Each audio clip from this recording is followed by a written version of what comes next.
असं आहे की आज सकाळीच या महाराष्ट्रातलं एक मोठं राजकीय क्षेत्रातलं व्यक्तिमत्व शिवराज पाटील चाकूरकर साहेबांचं निधन झाल्याची बातमी आली।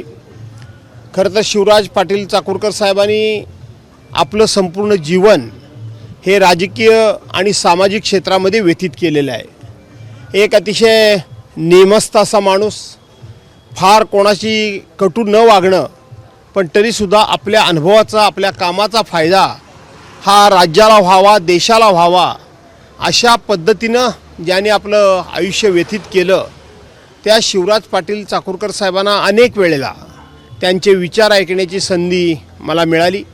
त्यांच्याशी जवळून काही वेळेला संवाद साधण्याचा सुद्धा मला संधी मिळाली।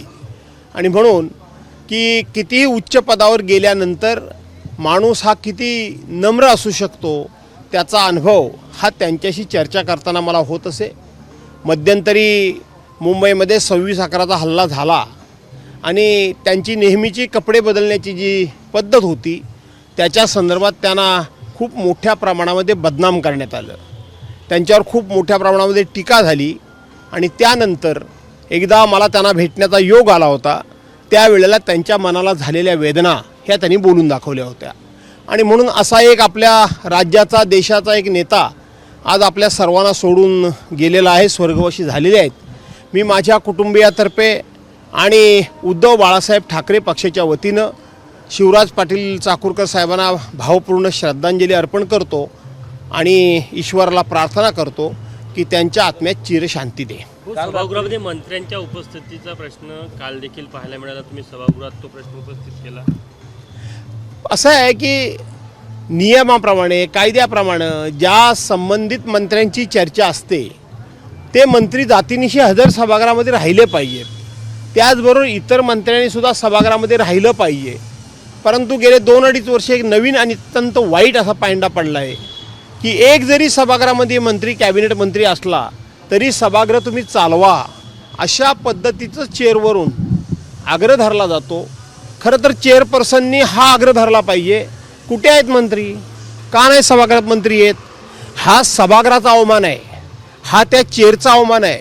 परंतु चेअरवरून सुद्धा मंत्र्यांना संरक्षित केलं जातं, सत्ताधारी पक्षाच्या फेवरनंच त्या ठिकाणी काही वक्तव्य केलं जातं आणि त्यामुळं मंत्र्यांना आपल्या जबाबदारीची जाणीव राहिलेली नाही आणि आपण हजर राहिलो काय नाही राहिलो काय आपल्याला कोणी विचारणारा नाही अशी एक धारणा झालेली आहे।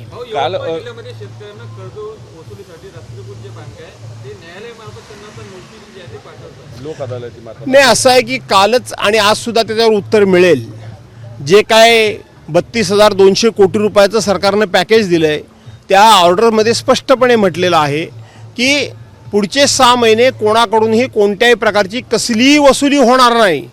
आणि जर अशी यवतमाळ जिल्ह्यामध्ये बँकेकडून नोटीस देऊन जर वसुली केली जात असेल तर सरकार बोलतंय एक आणि करतंय एक, शेतकऱ्यांच्या जीवाशी सरकार खेळतंय, हेच त्यातला अर्थ आहे। काल रात्री रवींद्र चव्हाण आणि एकनाथ शिंदे यांची बैठक झाली महायुतीमध्ये। एक मध्य धोरण।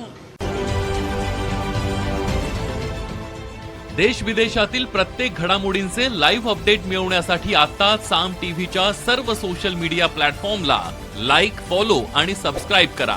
तसंच सर्व नोटिफिकेशनसाठी बेल आयकॉन प्रेस करायला विसरू नका।